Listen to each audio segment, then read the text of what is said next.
नमस्कार प्यारे बच्चों, कैसे हैं आप लोग। अच्छी बात, अच्छे होंगे।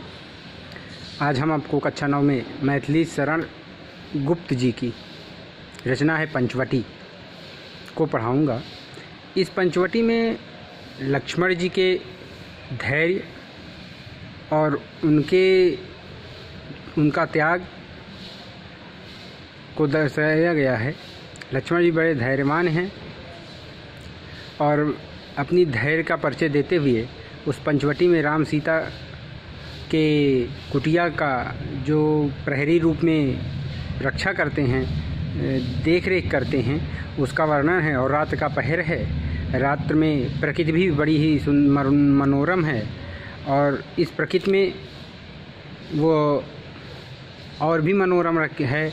चांदनी स्वच्छ है जिसका आकाश और अंबर से मिलना हो रहा है, इसी बारे में दर्शाया गया है। तो गुप्त जी की आज हम लोग पंचवटी पढ़ेंगे। आइए चलते अपने पाठ्यक्रम पर, पढ़ते हैं पंचवटी। चारु चंद्र की चंचल किरणें खेल रही हैं जल थल में, स्वच्छ चांदनी बिछी हुई है अवनी और अंबर तल में। पुलक प्रकट करती है धरती हरित तृणों की नोकों से, मानो झूम रहे हैं तरबी मंद पवन के झोंकों से। अब कवि यहाँ पे कहना चाहता है कि सुंदर चंद्रमा की चंचल किरणें, चारु माने सुंदर, चंद्र माने चंद्रमा, ठीक है। तो सुंदर चंद्रमा की चंचल किरणें जल और थल सभी स्थानों पर खेल रही हैं, अर्थात क्रीड़ा कर रही हैं। और पृथ्वी से आकाश तक अवनी और अंबर, अवनी माने धरती, अंबर माने आकाश, तो धरती से यानी पृथ्वी से आकाश तक सभी जगह चंद्रमा की स्वच्छ चांदनी फैली हुई है, जिसे देखकर ऐसा प्रतीत होता है मानो धरती और आकाश में कोई सफ़ेद चादर बिछ गई है, ठीक है। फिर क्या है, पुलक प्रकट करती है धरती, पृथ्वी हरे घास के तिनकों की नोकों के माध्यम से, हरित तृणों, तृण माने घास की नोकों से माध्यम से अपनी प्रसन्नता को, पुलक माने प्रसन्नता को व्यक्त कर रही है। कहने का तात्पर्य है कि जो तिनके रूपी उसके रोए हैं वो रोमांचित दिखाई दे रहे हैं, अर्थात तिनकों की नोक चांदनी को चमकती है, की नोक चांदनी जैसी चमकती है। कहने का तात्पर्य जो रात में ओशें पड़ जाती हैं तो वो देखिए ओश की बूंदें हमेशा नोक पे ही टिकी होती है, तो उसी चमक से पृथ्वी की प्रसन्नता व्यक्त हो रही है। मानो झूम रहे हैं तरबी पंद पवन के झोंकों से, मानो मंद सुगंधित वायु बह रही है जिसके कारण पृथ्वी झूम रही हो, पेड़ पौधे झूम रहे हों, जिसके कारण धीरे धीरे हिल रहे हों। तब ऐसा मालूम होता है मानो सुंदर वातावरण को पाकर वृक्ष भी मस्ती में झूम रहे हों। तात्पर्य यह है कि सारी प्रकृति प्रसन्न दिखाई दे रही है।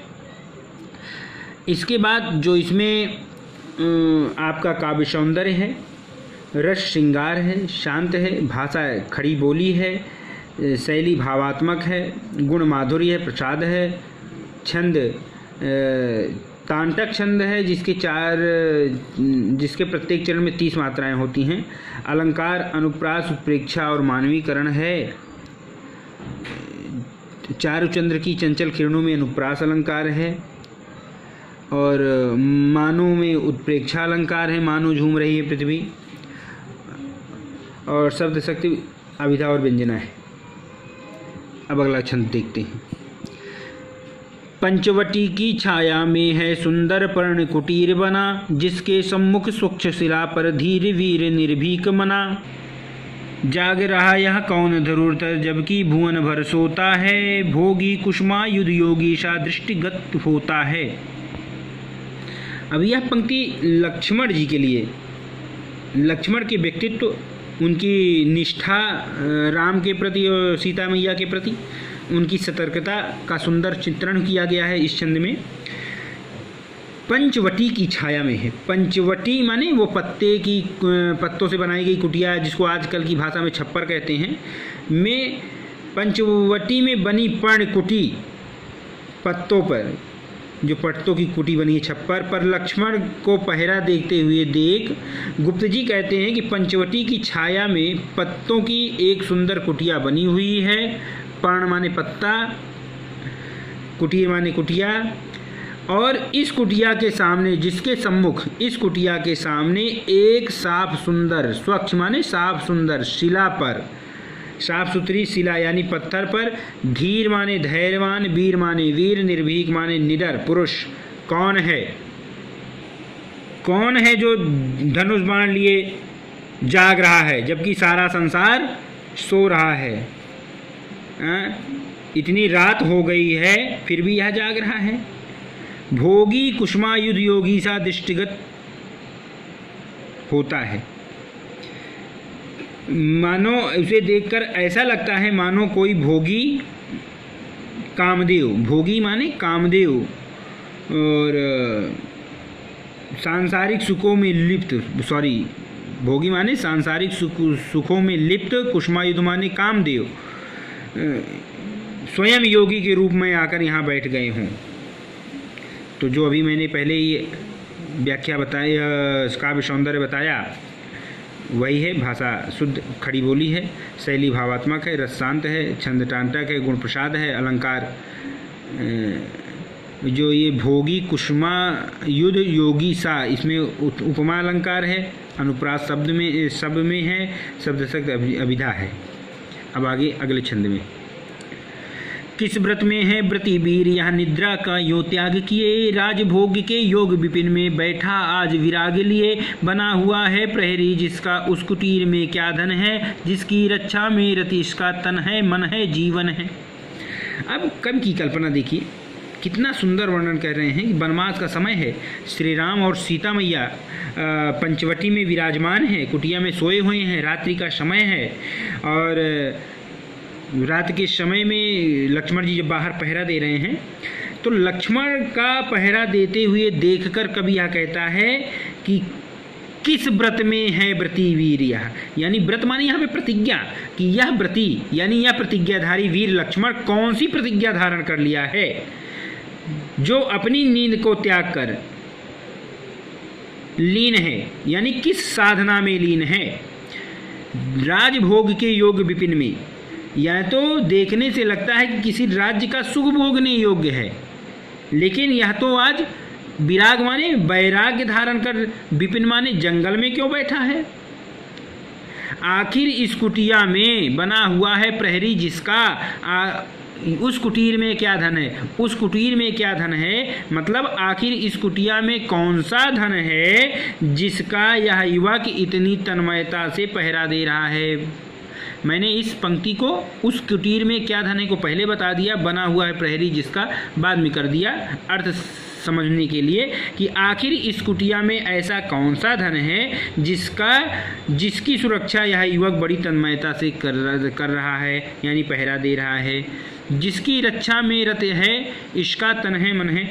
इस कुटी की रक्षा के लिए इतना लीन हो गया है, इतना डूब गया है कि अपने शरीर की परवाह नहीं कर रहा है, उसमें अपने शरीर को भी विश्राम नहीं दे रहा है, अपना हर प्रकार से मन इस कुटिया में सौंप दिया है और अपना जीवन लगा दिया है। कहने का तात्पर्य है कि इस कुटी में ऐसा कोई जरूर अमूल्य अनुपम धरोहर है, धन है, जिसकी रक्षा के लिए वीर यह अपना तन मन और जीवन सब कुछ समर्पित किए हुए है।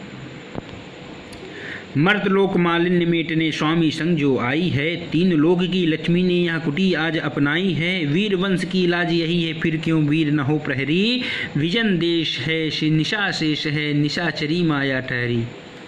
अब इस छंद में कवि ने उस अनुपम धरोहर की, उस अनुपम धन की महानता का वर्णन किया है जिसकी रक्षा में स्वयं लक्ष्मण जी एकाग्र मन से संलग्न हैं। मृत्यलोक मालिन्य मेटने, यानी मर्त्यलोक यानी तीनों लोक, स्वर्गलोक, मृत्यलोक और पाताल लोक में, मृत्यलोक यानी मृत्यलोक कि जो मालिन्य मेटने यानी जो मलिनता है, कटुलता है, बुराई है, सबको दूर करने के लिए स्वामी संग जो आई है, यानी सीता मैया साक्षात लक्ष्मी जी स्वयं भगवान विष्णु साथ, अर्थात यहाँ पे पति अपने राम के साथ स्वयं आई हुई हैं। तीनों लोकों की लक्ष्मी ने यह कुटी आज अपनाई है। तीनों लोकों की साक्षात माँ लक्ष्मी आज इस कुटी में अपने पति के साथ विराजमान हैं। वीर वंश की लाज यही है, फिर क्यों वीर न हो पहरी। वे वीरों के वंश यानी रघुवंश की प्रतिष्ठा है। लाज माने मर्यादा है, सम्मान है। फिर क्यों वीर न हो पहरी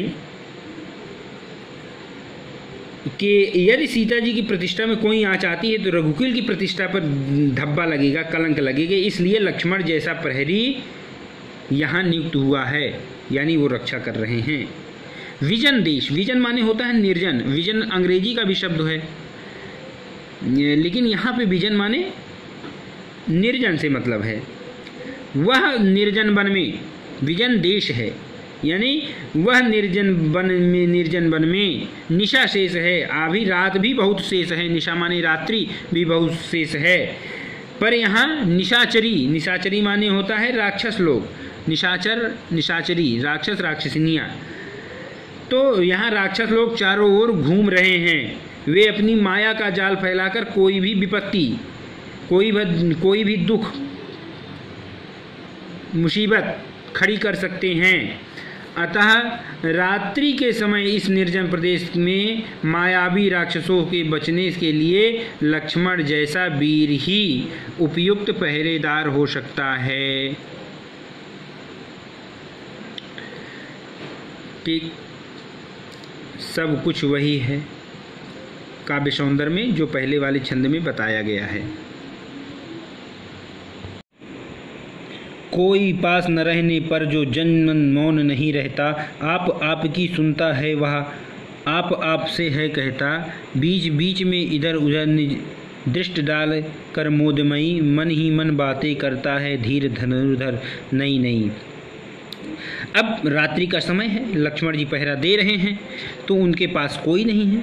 कोई पास न रहने पर भी जनमन मौन नहीं रहता, लेकिन वह व्यक्ति मौन नहीं है। वह व्यक्ति मौन नहीं है, वह आपस में मन ही मन कुछ बातें कर रहे हैं, खुद कर रहे हैं, खुद ही सुन रहे हैं। वह सारी बात खुद से कहते हैं और खुद ही सुन लेते हैं, लेकिन इतने सतर्क हैं कि अपनी बातों में डूबे नहीं हैं। बीच बीच में बात करते करते, आपस में स्वतः बात करते करते अपनी नज़र भी इधर उधर दौड़ रहा है। निज दृष्टि, निज माने स्वयं की, दृष्टि माने नजरें डालकर, मोदमयी माने प्रसन्नता भरी, मोद माने होता है प्रसन्नता।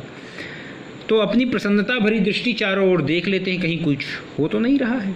भाई जो प्रहरी होता है वो इसी तरह अपनी चैतन्यता प्रदर्शित करता है। मन ही मन में बातें करता धीर धनुर्धर नई नई, और वह धीर धनुर्धर मन ही मन में बतियाता है। वो धैर्यवान धनुर्धर लक्ष्मण अपने मन में नई नई बातें करता है। अब अगले छंद में चलते हैं, क्योंकि इसका भी काव्य सौंदर्य पहले के जैसा ही है। क्या ही स्वच्छ चांदनी है यह, है क्या ही निस्तब्ध निशा, है स्वच्छंद श्रु मंद गंध वह निरानंद है कौन दिशा। बंद नहीं अब पी चलते हैं नियत नति के कार्यकला, पर कितने एकांत भाव से कितने शांत और चुपचाप। अब कवि ने इस छंद में प्रकृति के सौंदर्य, उसकी क्रियाशीलता, शांति और सात्विकता का सुंदर वर्णन किया है। कहते हैं कि पंचवटी के इस प्राकृतिक सौंदर्य को देखते हुए लक्ष्मण मन में सोच रहे हैं, सोचते हैं कि यहाँ कितनी स्वच्छ और चमकीली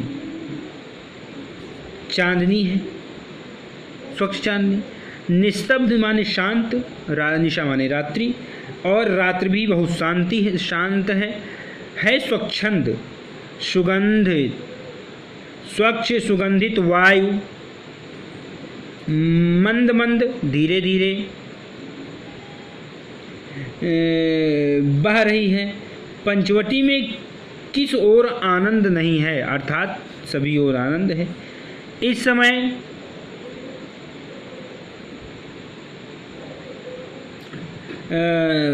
बंद नहीं, अब भी चलते हैं नदी के कार्यकलाप।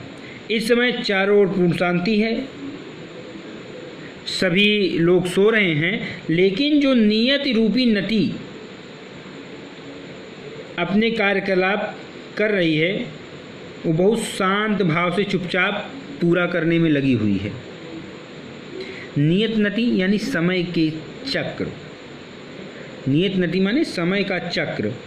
हाँ, प्रकृति का, नियत माने प्रकृति का जो ये विधान है, नटी माने हो नर्तकी, लिए जो प्रकृति है वो अपनी क्रियाकलाप करती है, किसी को कुछ पता नहीं चलता।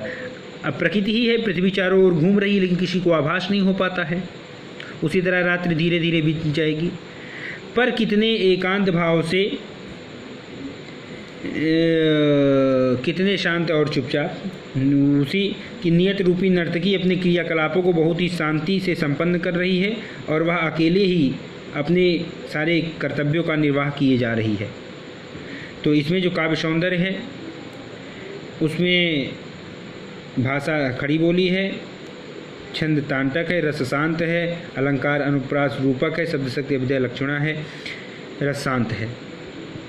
अब अगले छंद में है बिखेर देती वसुंधरा मोती सबके सोने पर, रवि बटोर लेता है उनको सदा सवेरा होने पर, और विराम दायनी अपनी संध्या को दे जाता है, शून्य श्याम तनु जिससे उसका नया रूप झलकाता है।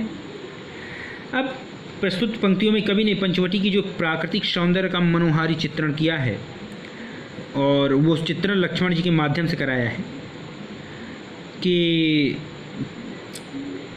पंचवटी, वसुंधरा माने होती है पृथ्वी। पंचवटी के पर्णकुटी के बाहर जो सुंदर शिला पे लक्ष्मण जी बैठे हैं तो कह रहे हैं कि वसुंधरा माने पृथ्वी प्रसन्न होकर छोटे छोटे मोती सबके सोने पर, यानी छोटी छोटी जो ओस की बूंदें तिनकों पर गिरती हैं वो मोती के समान होती हैं।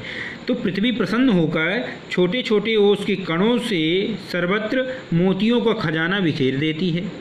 रवि माने होता है सूर्य, रवि बटोर लेता है उनको सदा सवेरा होने पर, और प्रातःकाल हो जाने पर सूर्य अपनी किरण रूपी हाथों से उन मोतियों को समेट लेता है।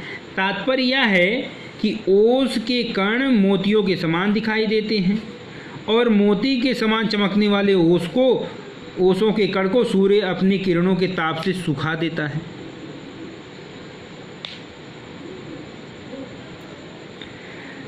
और विरामदायिनी अपनी संध्या को दे जाता है, और सूर्य दिन भर आकाश के इस विस्तृत मार्ग पर घूमता हुआ, पूरब में उदय होता है, पश्चिम में अस्त हो जाता है, तो दिशाओं में घूमता हुआ दिन भर अपनी संध्या यानी जो उसको सुखाए रहता है, संध्या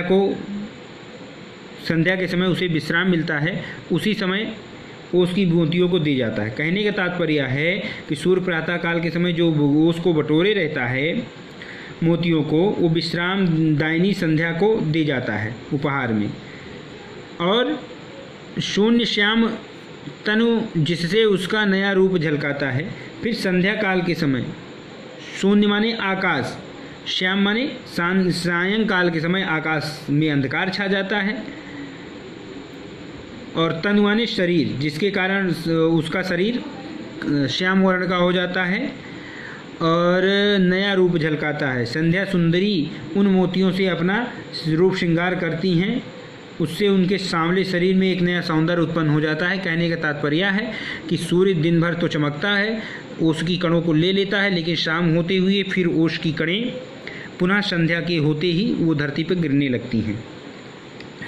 तो यहाँ भी भाषा खड़ी बोली है, शैली चित्रात्मक है, भावात्मक है, श्रृंगार रस है यहाँ पे, चूँकि प्रकृति का है, गुण माधुर्य है, छंतांतक है, अलंकार बिखेर देती वसुंधरा मोती सबके सोने पर भी मानवीय अलंकार है, अनुप्रास भी है और इसमें रूपक भी है। सरल तरल जिन तुइन कणों से हंसती हर्षित होती है, अति आत्मीया प्रकृति हमारे साथ उन्हीं से रोती है, अनजानी भूलों पर भी वह अदय दंड दो देती है, पर बूढ़ों को भी बच्चों सा सदैव भाव से सेती है। अब देखिए प्रकृति की कितना प्रकृति के प्रति सुंदर विचार उत्पन्न करते हुए कवि ने कहा है कि लक्ष्मण जी अपने मन में विचार कर रहे हैं कि सुंदर और चंचल ओष, तरल सरल तरल जिन तुहिन कणों से, सरल माने सीधा, सुंदर, तरल माने पतला, ओस की बूंदें, तुहिन माने ओस की बूंदें, कण माने बूंदें, प्रकृति की प्रसन्नता और शोभा का प्रतीक है। हस्ती हर्षित, हस्ती माने प्रसन्न होना, हर्षित माने भी प्रसन्न होना, प्रसन्नता और शोभा का प्रतीक है। और उन्हीं ओसों की बूंदों से अति आत्मीय प्रकृति हमारे, अत आत्मीय प्रकृति दुख की घड़ी में भी हमारे साथ रोती हुई सा प्रतीत होती है। हंसो तो हंसता हुआ प्रकृति महसूस होगी और रो तो रोता हुआ। अनजानी भूलों पर भी वह अदय दंड तो देती है। जब भी सुख के क्षणों में इन ओस के माध्यम से अपनी प्रसन्नता को प्रकट करना चाहो तो प्रकट कर लो, फिर भी यह प्रकृति हमारी अनजाने में की गई भूलों पर कठोरतापूर्वक दंड देती है। भूलों पर भी कठोरतापूर्वक दंड देती है, किंतु कभी कभी तो बड़ी दयालु होकर वह बूढ़ों की भी बच्चों के समान सेवा करती है। और इस प्रकार प्रकृति के कठोर और कोमल दोनों ही रूप हमारे सामने प्रकट होते हैं। कहने का तात्पर्य है बच्चे भी धरती से खेलते हैं, गिरते हैं, लौटते हैं, पड़ते हैं, बूढ़े भी कभी कभी गिर जाते हैं, सरक जाते हैं, तो उन्हें उतनी चोट नहीं लगती, उनको भी उसी तरह प्यार करती है। जो छंद है यहाँ पे मानवीय अलंकार है, मानवीकरण। अब अगले छंद में देखिए, 13 वर्ष व्यतीत हो चुके पर है मानो कल की बात, वन को आते देख हमें जब आर्त अचेत हुए थे ता, अब वह समय निकट ही है जब अवधि पूर्ण होगी वन की, किंतु प्राप्ति होगी इस जन को इससे बढ़कर किस धन की। अब लक्ष्मण जी पहरा दे रहे हैं और मन ही मन अपने उस पिछले 13 वर्षों को सोच रहे हैं। पहरा देते हुए लक्ष्मण जी सोच रहे हैं कि वन में निवास करते हुए 13 वर्ष बीत चुके हैं, 13 वर्ष व्यतीत हो चुके पर हो मानो कल की बात। 13 वर्ष व्यतीत हो चुके हैं, बीत गए हैं, परंतु ऐसा ही प्रतीत हो रहा है मानो वो कल की बात हो। वन को आते देख हमें जब आर्त अचेत हुए थे तार। आर्त माने दुखी और अचेत माने बेहोश, आप सभी जानते हैं। जब हमारे पिताजी हमें वन में आते देखकर व्याकुल और अचेत हो गए थे, दुखी हो गए थे, अब वह समय बहुत निकट है।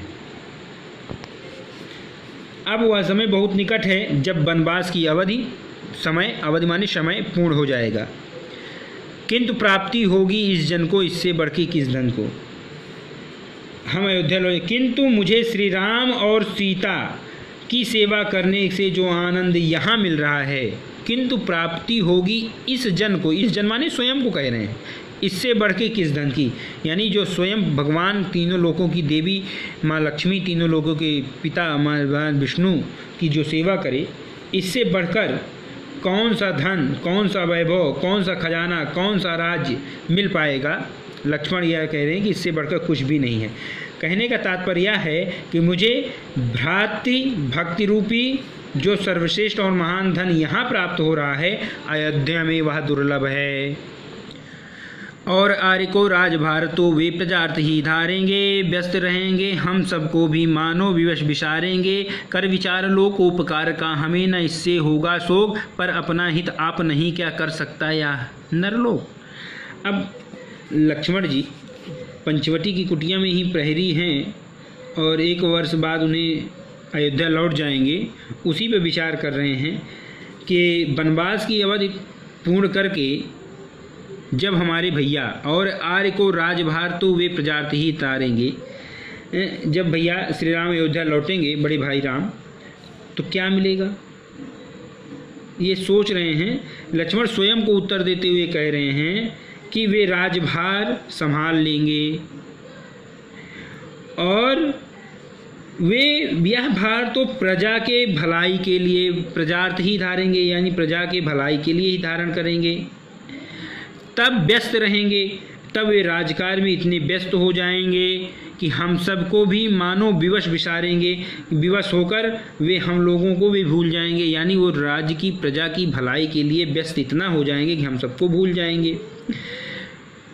कर विचार, यह सोचकर लोकोपकार का, लोक माने लोगों के, संसार के उपकार में लगे हैं, हमें दुखी नहीं होना चाहिए, हमें न इसका होगा शोक, यानी इससे हमें दुखी नहीं होना चाहिए। लक्ष्मण ऐसा मन में प्रश्न कर रहे हैं। फिर कहते हैं पर अपना हित आप नहीं क्या कर सकता है यह नरलोक। इस दुनिया के लोग अपना हित स्वयं क्यों नहीं कर सकते हैं? वे अपनी सुख सुविधा के लिए राजा पर ही निर्भर क्यों रहते हैं? यदि लोग अपना तथा दूसरों का भला स्वयं ही करने लगें और इसके लिए दूसरे का मुंह ना देखें तो यह संसार कितना सुंदर और सुखद हो जाएगा, ऐसा लक्ष्मण जी सोच रहे हैं। तो पुनः मैं एक बार यहाँ पे जो आपका काव्यगत सौंदर्य है उसको फिर से बता देना चाहता हूँ कि भाषा आपकी खड़ी बोली है, शैली भावात्मक है, रस यहाँ पे शांत है, गुण प्रसाद है, छंद टांटक है, अलंकार अनुप्रास है, उत्प्रेक्षा है और शब्द शक्ति अविधा लक्षणा है। प्रिय बच्चों, अब हम अगले पाठ में मिलेंगे जो जयशंकर प्रसाद जी का है। तब तक के लिए नमस्कार।